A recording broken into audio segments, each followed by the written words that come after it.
Mes chers amis, bonjour. C'est Cher Pilafaye, un de vos amis qui vous aime. À vous tous qui suivez cette vidéo, à vous tous qui êtes abonnés à cette chaîne, je vous rappelle que j'ai le grand plaisir de vous avoir comme ami. Bienvenue à la 37e vidéo où nous partageons ce sujet, nous et notre vie sur Terre. Il est toujours important de discuter sur notre vie sur Terre. C'est important de discuter la vie sur Terre. La vie sur Terre, c'est une vie que nous devons prendre au sérieux parce que le futur marque la finalité de votre vie, votre éternité. Et votre éternité peut être malheureuse, elle peut être bienheureuse, dépendamment du choix que vous faites sur la terre, dans cette vie. Voilà pourquoi c'est important d'en discuter. Vous ne devez pas la prendre à la négligence ou à la légère. Dans la vidéo précédente, on avait vu que la régénération, pour parvenir à la régénération, c'est une réflexion que vous devez faire. Vous devez faire une réflexion qui vous amène à comprendre que la vie que vous vivez sur la terre ne vous appartient pas. Vous vivez une vie qui appartient à Dieu, le Créateur. Chaque humain qui vit sur la terre aura à rendre compte de la vie qui lui a été confiée. Et il doit vivre cette vie, il doit gérer cette vie selon la volonté du Créateur, selon le plan du Créateur. Sinon, la colère du Créateur se manifestera dans le futur et ce sera fatal pour vous. Chaque humain sur la terre s'en va vers sa demeure éternelle. La demeure éternelle de chaque humain dépend du choix du royaume auquel il se soumet. Si vous vous soumettez au royaume de Dieu, l'éternité sera bienheureuse. Si vous vous soumettez au royaume des ténèbres, l'éternité sera regrettable, très regrettable. Donc vous devez prendre de bonnes décisions à partir de bonnes connaissances de la vérité. En vivant sur la terre, vous pouvez ignorer le Créateur et vous vivez comme vous voulez. Dans Ecclésiaste chapitre 12, le verset 1er. Et au verset 7, on avait vu que chaque personne s'en va vers sa demeure éternelle. Et la demeure dépend du choix que vous avez fait sur la terre. Mais la réflexion qui doit vous amener à la régénération, c'est la réflexion qui vous amène à prendre conscience que vous vivez une vie qui ne vous appartient pas et que cette vie-là, vous devez la gérer ou bien la traiter selon la volonté du Créateur. Par conséquent, vous devez chercher la volonté du Créateur, vous devez connaître la volonté du Créateur pour pouvoir faire une bonne gestion de cette vie, pour que dans le futur, par sa colère, il ne vous jette dans les temps de feu, selon Apocalypse chapitre 20 verset 15. On avait pris l'exemple de l'enfant prodigue. L'enfant prodigue, dans Luc chapitre 15, à partir de verset 11, la Bible raconte l'histoire d'un homme qui a deux fils. Il a deux fils, le plus jeune demande la part de ses biens. Parce qu'il voit la débauche du dehors. Il voit la vie de péché. On avait parlé de la vie de péché qui est une vie douce et agréable à vivre. La vie de péché est intense, apporte beaucoup de plaisir. les conséquences sont regrettables, mais si on n'a pas la capacité de penser aux conséquences de cette vie, donc normalement, on va faire choix de la vie de péché, parce qu'il est plus facile et plus doux de vivre la vie de péché. Eh bien, il a vu la vie de péché et il demande la part de ses biens à son père pour pouvoir aller vivre comme il veut. Et son père a accepté, il lui a donné la part de ses biens. Il est allé avec des amis, il a dilapidé, il a pris toutes sortes de plaisirs, mais cette part de ses biens n'est pas une source. En prenant la part de ses biens, il ne fait que dilapider, il ne fait que gaspiller, et un jour, ça doit finir. Alors, lorsque le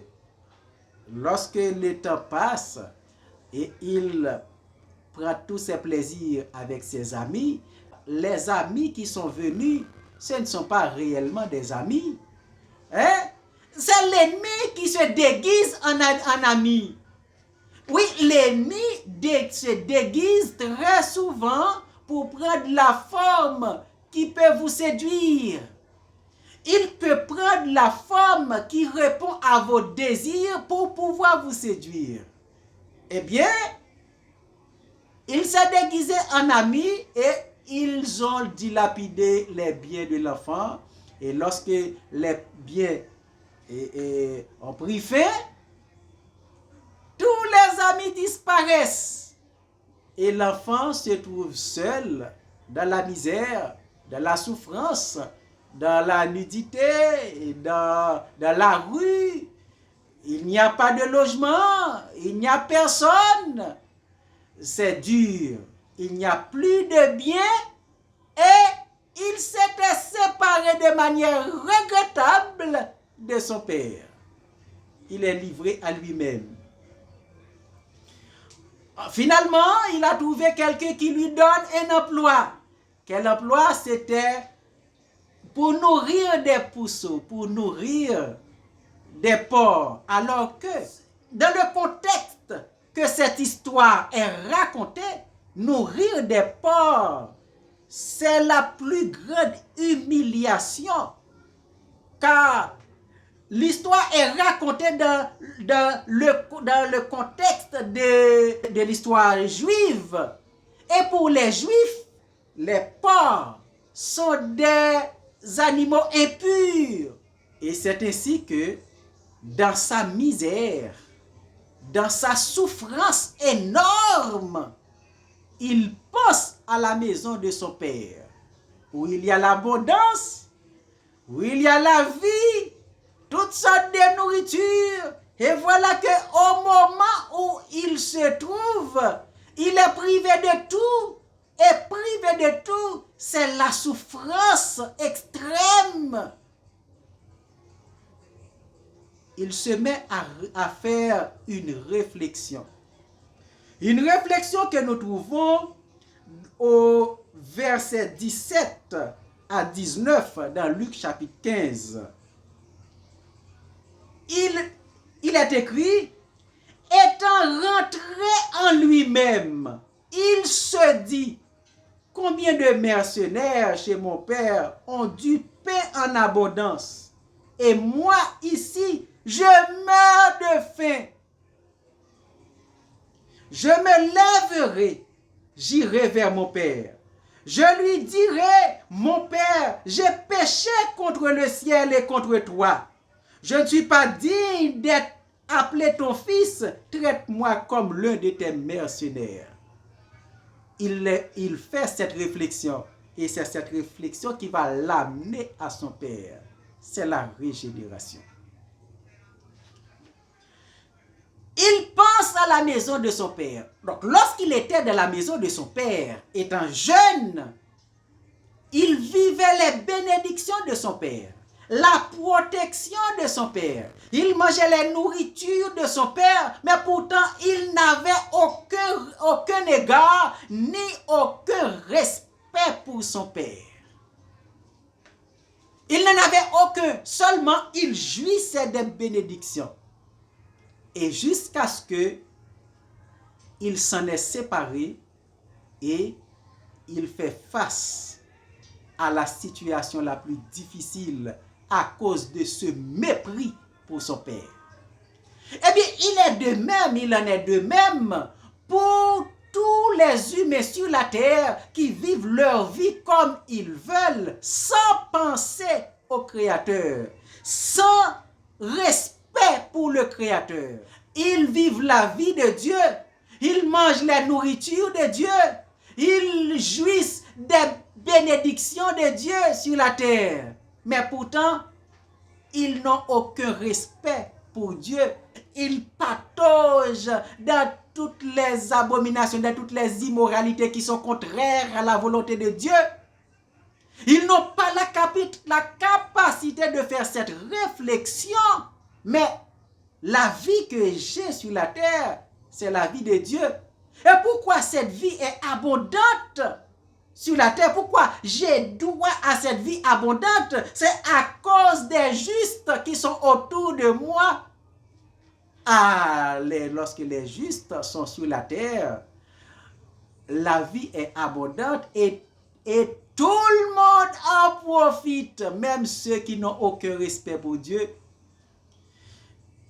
Dans Genèse chapitre 18, on a vu que Sodome et Gomorrhe faisaient face au grand danger parce qu'ils vivaient loin de la volonté du Créateur et il n'y avait pas de justes dans les deux villes. Il n'y avait pas de justes qui priaient Dieu, qui servaient Dieu, donc il n'y avait pas la bonté de Dieu, il n'y avait pas la présence de Dieu, il n'y avait pas les bénédictions de Dieu dans ces deux villes. Les gens se livrent à toutes sortes d'immoralités, à toutes sortes de débauches. Là où il y a la présence de Dieu, la communauté est en danger. Si vous voyez ce que Dieu dit à Abraham dans Genèse 18, verset 32, Abraham dit que le Seigneur ne s'irrite point. Je ne parlerai plus que cette fois. Peut-être s'y trouve-t-il 10 justes. Et l'Éternel dit, je ne la détruirai point à cause de ces 10 justes. Si dans les deux villes, il y avait seulement 10 justes, 10 personnes qui avaient le réveil spirituel, 10 personnes qui avaient respect pour Dieu, qui priaient Dieu, à cause de ces 10 personnes, la bénédiction de Dieu se manifesterait dans les deux villes et les deux villes seraient protégées. Mais puisqu'il n'y avait pas 10 justes, eh bien, toutes les deux villes sont détruites par une pluie de feu. Autour de vous, la vie est abondante, mais c'est à cause de ceux qui prient Dieu, c'est à cause des justes, c'est à cause des enfants de Dieu qui sont autour de vous que la vie est abondante. Si vous vivez dans l'abondance, mais c'est parce que la bénédiction de Dieu est dans votre environnement, est dans votre communauté, à cause de ceux qui prient. Mais ce n'est pas tout à fait naturel que vous avez la vie. Oh non. Lorsque l'enfant prodigue a fait cette réflexion l'a amené vers son père. Et c'est à partir de là, il est régénéré et il va avoir le respect pour Dieu et il va vivre la vraie vie selon la volonté de son père. Donc, par conséquent, là où la présence de Dieu ne se manifeste pas, c'est sa colère. Les bénédictions ne se manifestent pas et il n'y a pas de vie.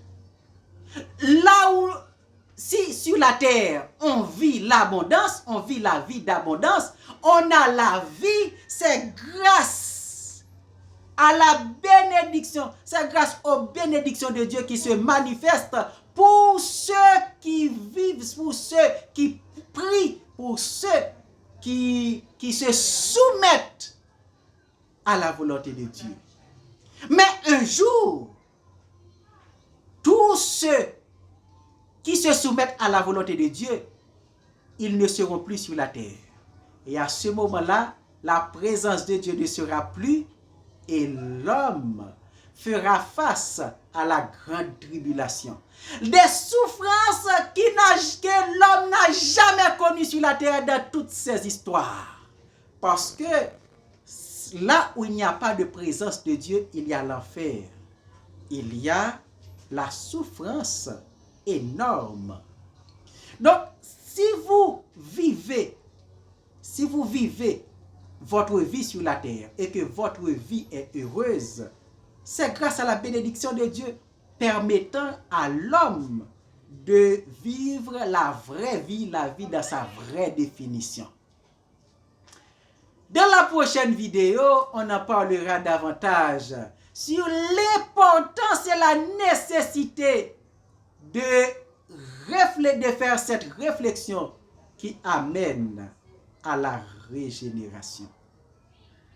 Éternel Dieu des cieux, je te remercie pour la vie que tu nous donnes.